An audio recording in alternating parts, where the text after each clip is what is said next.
What is up, everybody? I hope you're having a wonderful day. And Advance Wars Reboot Camp 1 and 2 has been out for a while now, a few days. And I kind of wanted to help new players with the terrain and understand it better. As you know, Advance Wars is a little complicated, more so than it looks. And it can be a little challenging when you're just starting out, or maybe you're a returning player and you kind of forgot how the game works. The tutorial does go over terrain a little bit. I want to go into more detail and show you the exact numbers and how the damage works. So let's go. Now, we have all the different terrains here that you're going to encounter in the game, the majority of them. They range from defense of 0 to 4, and I want to go over how they work. So the tiles that you don't want to get attacked in, or you want to attack the enemy in, are 0 defense, because you're going to deal the most damage. So we do road, and we do river. Now, as you can see, retaliation was only at 1 damage, and we did 6 damage, which is pretty good. So that will be what happens infantry on infantry in 0 defense terrain. Now we go to plains, which is a 1 defense. We took more retaliation, and they had more units. The reason we took more retaliation is because they had more units alive. Same thing with... oh no, wait, I think that's the only one. Okay. Woods, that's a 2 defense. See, again, they took less damage. We took more retaliation because they had more units shooting back at us. Now, we go to city, which is a 3, which is a step up from woods. Even. We had an even trade. We did even less damage.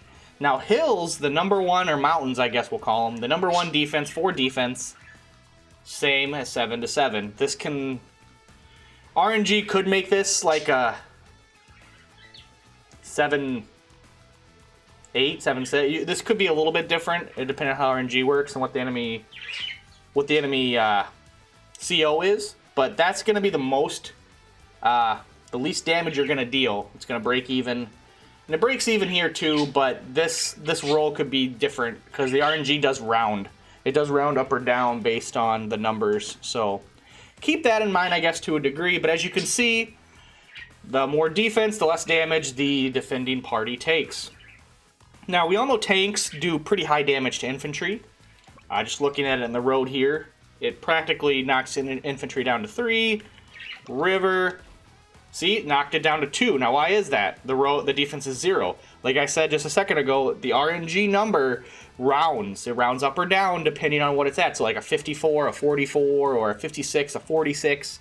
You know, it'll go either way. And even like a 45, you know, it kind of fluctuates. So keep that in mind. Even though it's 0 terrain and it's the same exact units, we just got a better roll on this one. And the infantry can't even hurt tanks and retaliation damage when they're that weak, so that's also really nice to have. Now we go to 1 defense, a 3, same as a 0, but this was a 0 and it got even less, so that, like I said, plays into the RNG factor. Now we'll go woods. They resisted. They resisted pretty even better in the city, and then the hill, there you go. So 6, 5, 4, 3, 3, and 2. So as you can see, the tank obviously deals more damage to the infantry in the city. All across the board, the infantry took more damage because the tank just is better against infantry. Now, the unit that counters infantry the hardest, like that just melts them, is the AA gun. So let's see what the AA gun does on a road. Straight up just kills the infantry. A river. Straight up just kills the infantry. 1 defense. Same thing. Woods. Survived with 2. City survived with 3. And a mountain survived with 4. So there is the big differences, as you can see right laid out before you, that defense does play. The fact that I had this infantry either in a city, a hill, or a forest, increased the survivability, kept the unit alive. Now you might think, well, why do I want to keep the unit alive? Keeping units alive is really good. They can be used as roadblocks, they can be used to protect other units. You know, a unit has more value than just attacking.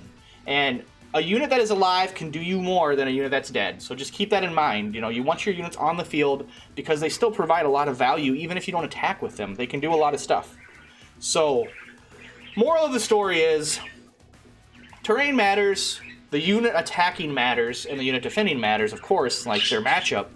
But you can see, you can make infantry survive something that would normally one-shot it anywhere else. And this will go for anything else. Like if we had a insert vehicle matchup here, you know, if we had a medium tank attacking an artillery, obviously it would do less damage here versus here.